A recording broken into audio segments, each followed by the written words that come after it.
Hello everyone, my name is Andre. I'm here with George Kong from Precision Instruments, and we will be talking about super cool topic about business development at a scientific and instrumentation company and how George Kong started Precision Instruments from scratch. So this is take two. We already tried. It didn't go well first time, but we'll try again. And first story that George started telling me is how he went from being a software engineer to starting a scientific instrumentation company. So George, just continue with the story of your dad and electrophysiology. Sure. So I was saying my dad is actually an electrophysiologist, right? So as electrophysiologists, what they need to do is slice up mouse brains. A lot of the lab animals are mouse in about 300 micron thicknesses, and then they put electrodes into it to see how their electrical potentials in the cells change when they treat it with different drugs, right? In different conditions, and that's how they study the brain cells. Now, so my dad would need to slice up these mouse brains. Now, because it's a very soft tissue, right? You cannot freeze it or put it in wax to make it harder. So very, very soft tissue. And when you slice with a blade, if the blade is stationary, it would just push the tissue away, right? So the thickness and the quality of the tissue is not guaranteed. So I think 4 or 5 decades ago, other companies came up with a tool called the vibrating microtome or the vibratome. So you have a vibrating blade with a sawing motion that comes through. So when you are sectioning these tissues, you are sawing through the tissue instead of pushing against it, right? And that's a great invention. But what my dad discovered is that it still kills all the cells, because you can imagine you have this blade that's scraping against the surface of the cell. So it's really hard to get viable cells. For patching, and it's really hard to find a cell to stick those needles in. And then one day when he was cooking, slicing beef, right, he discovered that if you just hold the beef slightly, it's really hard to cut. But if you squeeze it a little bit, it becomes much easier. Right? Now, of course, brain is very delicate. If you kind of just squeeze it, there's deformities to the tissue and everything. So we start talking about it and realize if we do the squeezing in a uniform way, then it really doesn't impact the structure of the brain. And if you don't only do it a little bit, very slightly, it doesn't impact the cell viability either.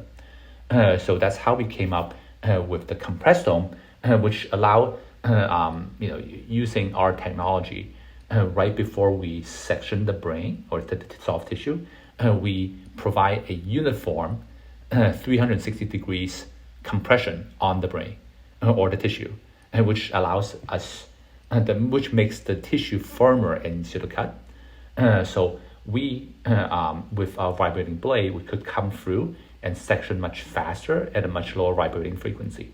So as you imagine, you're spending a lot less time with the blade scraping against the tissue while you're cutting. So you get much healthier slices. So that's essentially our technology. And then my dad quit his job as a professor and went full time into it, which was very scary at the time. And a year later, we went to our first neuroscience conference, and that's how we started. And so our first. Wait. So, every child has a conversation with their dad when they invent something. But you not just had a conversation with your dad where you discussed the cool stuff, but you actually build an instrument and developed a production process and found your first customers. Like, how did you close that gap from having a conversation with your dad to having your first instrument? So I think both of us are fairly handy people. Okay. And I would say that the first version of our instruments didn't look very good. It's sort of functional, Yeah, but it wasn't very I good. imagine that.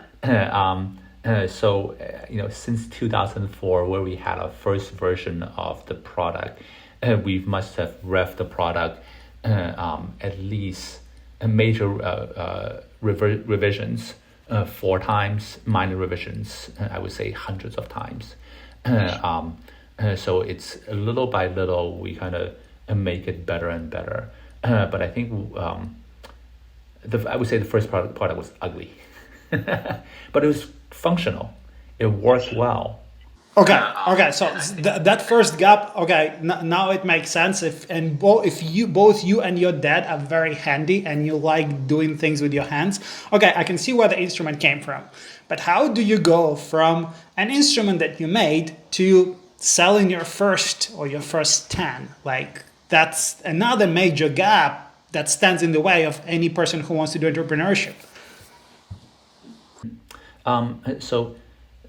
From 0 to 1 is always the hardest, and that requires dedication from the product side, a little bit of sales skills, and a lot of luck. And I think for my dad, because we were lucky because he started using the instrument in his lab, and the neighboring lab saw it and asked what it is. They tried it and they liked it. So that's how we started, as word of mouth. Within his lab, and also his friends from postdoc, his PhD days, gave us a lot of help as well, guidance, pointers, feedback, that allow us to kind of make revisions on the product. All the, I would say, the first 3 to 5 equipment that we sold were all to people he knew. Cool. Yeah, I bet I've spoken to probably more than 100 of startup founders, and pretty much everyone sold their first service or their first device or product or instrument through their network, through their professional network and stuff. So that's pretty much, that's already a path that everyone follows. So we can kind of trace you to that. And okay, and how did you scale up? Because right now I see your instruments when I put Google Scholar, I put compresstome. I think there's hundreds of compresstomes published in the papers already. How did you build up that scale?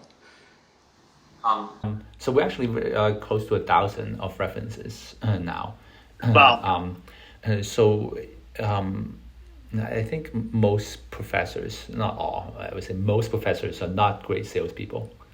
At least my dad is the type that he believes that if you build a product, if you make it, they will come, which, as you know, is not the case. At the beginning, the company is not making enough money so that I could go full time into it, right? So I was working part time on this company while maintaining my full time job. Actually, in a startup that was doing big data back in 2008. But I was heavily involved in the sales and marketing of the company. You were involved in sales and marketing? Yes. Ah, right. So you bring in your sales skills that you developed in a commercial environment. Yes, and 2008. Yep. While we're working, because my full-time job was actually in a startup doing big data, we had as my customers LinkedIn, Facebook, Target, Omnimedia. So I was very early in getting to understand digital marketing. So really early on, I think back in 2006, 2007, we already had Google Ads campaigns running online. Yeah. So we were early in the online channel. We kind of realized that neuroscience was a big area. So we really, so offline, we would go to the conference, neuroscience conference, SFN every year. It was 30,000 people, right? And then because I was doing sales and marketing for the big data company as well, so I understand what you need to do in conferences as well. In the offline case, how to set up a booth, what you need to do in a booth, and then the follow-up process, everything. So I was essentially running the online and offline channel and slowly building that up. Yeah. Impressive. Would you say Google Ads is the same today as it was like 10, 15, 20 years ago, or is it like overpriced and doesn't deliver as much? Google Ads, Google runs a great business, and I almost think it's very much like the military complex for the ad space, right? Because you have people competing for these keywords, and you just keep bidding the keywords up, right? Because it's a great way, because people are searching for these keywords, and they have intention when they do a search. So it's a great market, right? They got 90% market share, right? So that's why the revenues keeps going up, because their keywords keeps getting bid up, right? Just like my first experience with Google keywords and AdWords, I was just like, I just spent tons of money and I didn't know where it went, and that was the end of the story. So yeah, but for us it's like working. So we're still getting good leads from Google Ads. Awesome. We obviously don't have the sales budget, the personnel as some of our bigger competitors do. So we can have boots on the ground at every university, right? So we need to find ways for our customers to learn about us, to get to know us. Cool. Tell me about your YouTube channel, because that's another thing that your competitors do very poorly. And I see that you're building that thought leadership on your YouTube channel. You invite academics to speak about their research, which just sounds like you're positioning yourself as a company that's at the forefront of research with your instruments. Like, what made you think about this? Like, are you getting any return on this? Or are you still kind of thinking of building up your brand for the future with your YouTube? One of the early, very, very early principles that you learn in business school is people buy, when people buy a drill, right? They're buying the hole. They're not buying the drill, right? And when buy a drill, I want that hole to be perfect. Want it to be aligned. Want it to be straight, right? So when we're selling the equipment, and one thing that I'm very conscious of is that people are buying it for their experiments, to do their application. They want to publish papers, right? And they want to make these new discoveries. Exactly. We believe it's very useful for academics to communicate to each other on these techniques and what they're using it for, and what they're doing it with. And that's the idea with our YouTube channel. So these are customers or labs that are using our compresstome to do all kinds of amazing things. We started out on the neuroscience side with electrophysiology, and then we realized that you could use the same slices for imaging, right? And for precision cut lung slices, especially with COVID in the last few years, a lot of lung studies, you need lung slices, heart slices, intestine, fat, adipose tissues is very soft, very hard to section. Plants, there's a lot of different applications, and these applications are very exciting. And a lot of people don't think about, hey, I could use slices for these other applications as well. While we were promoting our product, we think we're doing a service to allow scientists to communicate and broadcast these new techniques and new discoveries out there as well. So pretty much YouTube, you're not even looking at it as a lead generation business development platform. It's more like customer-centric platform where customers can share their research and stuff, right? Yes, sometimes I think with scientific equipment, it's also hard to tie some of these webinars directly into a sale, especially between YouTube channels into the ads. That link is not sometimes it's not immediate and not always traceable. Right? So we believe that it has an impact, but we don't know for sure. Right?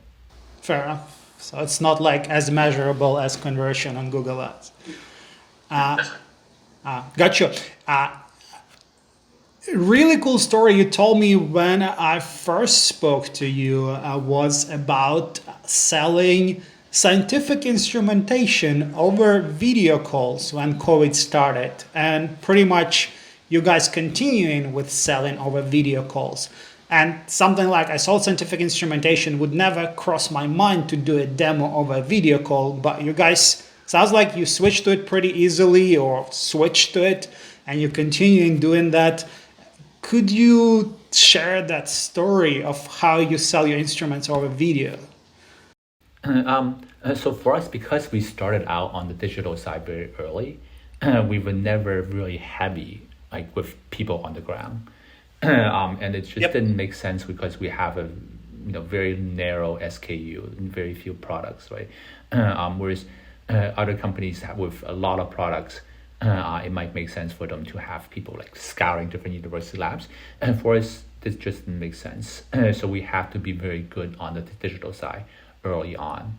Because we don't have that, face-to-face demo connection, we learned to be very good in utilizing the tools that we have from a virtual perspective. Emails, phone calls, video calls, and using references, and using existing customers as references and demo sites, training sites, so that other people get to know the product, get to know what it can do for them with our references, and then get to know us as a company from the responses that they get, via email, via phone calls, via videos. Cool. You didn't even tell me. I didn't get like how you actually got to it. I had in mind different answer, but your answer is really cool as well because, from a perspective of a bigger competitor, they have their bureaucracy. For them, even switching to videos, they will have to get millions of approvals. Whereas for you guys, you're talking about this as a disadvantage, whereas in reality, you're exploring new avenues and you're getting the edge that bigger competitors don't have because you have to invent this new approach for selling, which is an awesome story. I think we got the most out of it, most what I want to ask. But I just want to finish up by asking you, what's your vision of the future? Where do you see your company, 5 or 10 years from now? Where are you heading with Precision Instruments? Precision Instruments, we think that there's actually a lot we can do, whether from slicing technology and tools to other equipment that we could potentially build. Or actually even partner with. Because of my background, like I said, in big data, in actually Internet of Things, right? I think we could marry a lot of these software technology with life science equipment to make the labs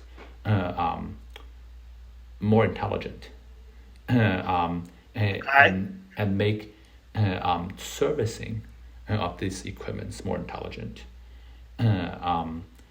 So while we are developing the depth of our slicing technology, we're also looking at other ways to broaden our product portfolio as well. Interesting. This is so much bigger than just making compresstome. This sounds like just revolutionizing the industry from of any instrument I can think of can just be plugged into what you just described. That's the goal. Yeah, cool. All right, let's finish there. Thanks for sharing, and we'll put this on YouTube and on LinkedIn. Great. Thanks, Andre.